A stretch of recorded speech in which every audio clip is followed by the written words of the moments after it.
Miss হবে না আপনার পছন্দের টিভি শো। দেখুন জি5 অ্যাপে একদম ফ্রি। চলো চলো চলো চলো।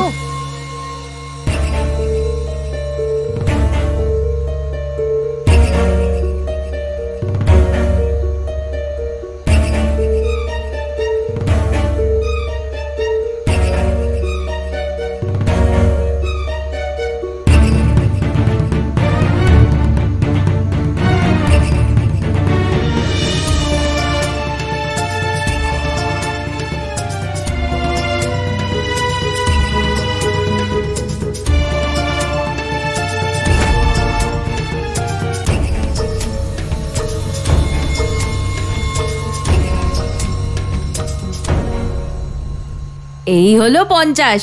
সখারা, আমাদের কাছে 50টা স্বর্ণমুদ্রা আছে। এবার গ্রামে গ্রামে ঘুরে আমাদের আর ভিক্ষা করার দরকার পড়বে না। এই স্বর্ণমুদ্রাগুলো দিয়ে আমরা আমাদের প্রয়োজনীয় সব জিনিসই কিনতে পারবো।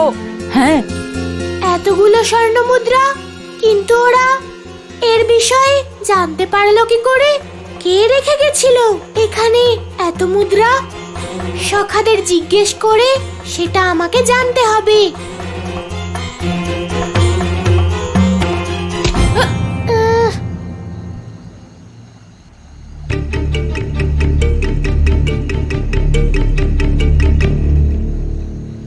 সখারা, বাইরে এসো। এত স্বর্ণমুদ্রা গুরুকুলের ছাত্রদের কাছে। কি করবে তোমরা এই স্বর্ণমুদ্রা দিয়ে? বাইরে এসো সখারা।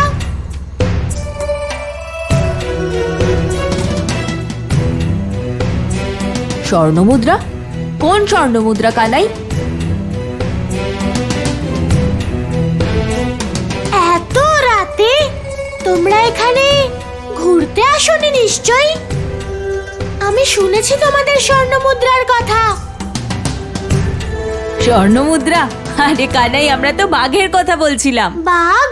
হ্যাঁ কানাই, আমরা শুনেছি এখানে রাত্রিবেলা বাঘ আসে। আমরা তো বাঘ দেখতেই এসেছিলাম। যদি আমাদের বিশ্বাস না করো তাহলে খুঁজে দেখো স্বর্ণমুদ্রা। যদি পাও আমাদেরকেও দিও। কানাই, পরের বার থেকে তুমি এখানে এলে আমাদেরকেও নিয়ে এসো। হ্যাঁ, রাত্রে একা আসলে সংকট হতে পারে। চলো সখারা। কি এই স্বর্ণমুদ্রার রহস্য? কোথা থেকে এলো ওদের কাছে এতগুলো স্বর্ণমুদ্রা? আমাকে জানতেই হবে।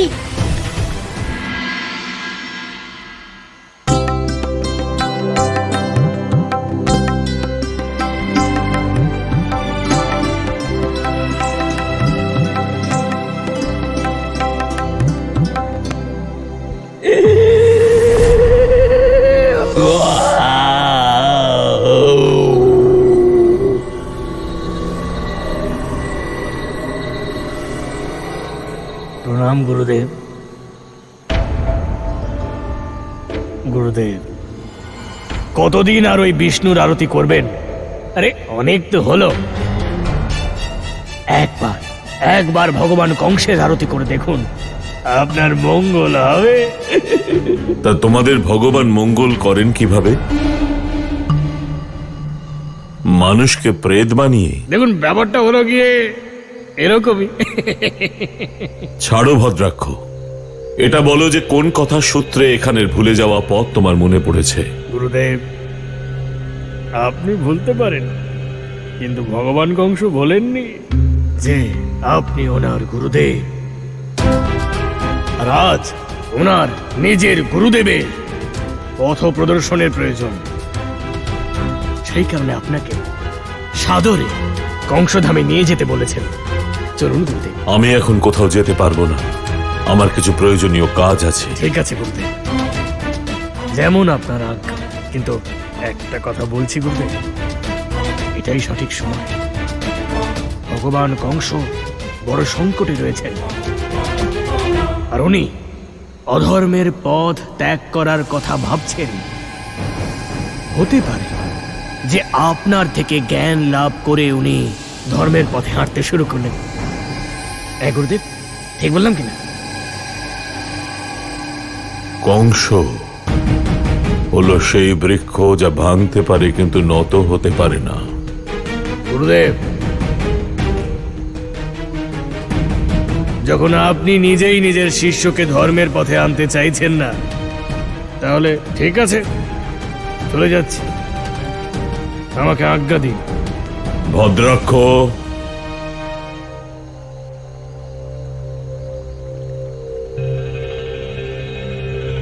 গুরুদেব, কংসকে জানাবে আমি কাল সকালে যাব। যেমন আপনার ইচ্ছে গুরুদেব।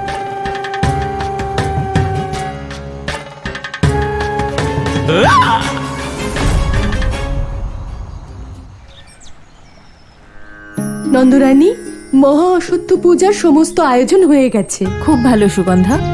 আর হ্যাঁ, সমস্ত গোপিনীদের একটা সোনার আর একটা রূপোর মুদ্রা সঙ্গে রাখতে বলো, পুজোর দিনে প্রয়োজন পড়বে। নন্দরানী,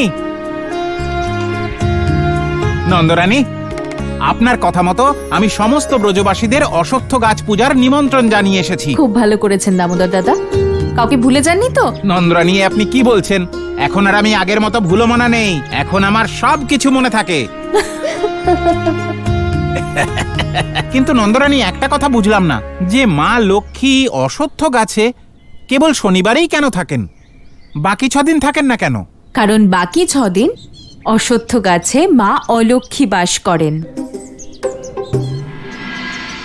নারায়ণ নারায়ণ। মা, আমি এটা বুঝতে পারছি না যে অশ্বত্থ গাছে আপনি শুধুমাত্র শনিবারই অবস্থান কেন করেন, বাকি দিনগুলো কেন নয়? দেবর্ষি, অলক্ষ্মী এই সংসারে এমন জায়গায় বাস করেন যেখানে মানুষে মানুষে বিবাদ হয়, যেখানে নারীকে সম্মান করা হয় না। এই কলহপ্রিয় স্বভাবের কারণে দেবতাগণ ওনাকে স্বীকৃতি দেননি।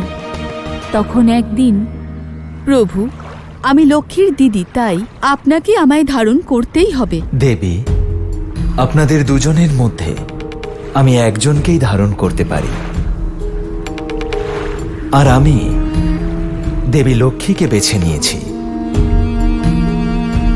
কিন্তু প্রভু, এটা তো আমার সঙ্গে অন্যায় হচ্ছে। দেবী, সংসারে অশ্বত্থ গাছে আমি বাস করি। সপ্তাহে 6 দিন আপনি বাস করবেন, আর সপ্তাহের অন্তিম দিন মানে শনিবার দেবী লক্ষ্মী বাস করবেন। এইভাবে আপনাদের দুজনকে একসঙ্গে আমি ধারণ করতে পারি। দেবর্ষি, এই কারণেই অশ্বত্থ গাছে আমি কেবল শনিবারেই অবস্থান করি। আর প্রভু অলক্ষ্মীকে গ্রহণ না করার কারণে উনি আমার শত্রু হয়ে যান। নারায়ণ নারায়ণ। কিন্তু মা, আপনার জ্যেষ্ঠা অলক্ষ্মীর সমস্ত গুণ আপনার বিপরীত, আর উনি আপনার ক্ষতি করার জন্য এই পাপী কংসকে সাহায্য করছেন। মা,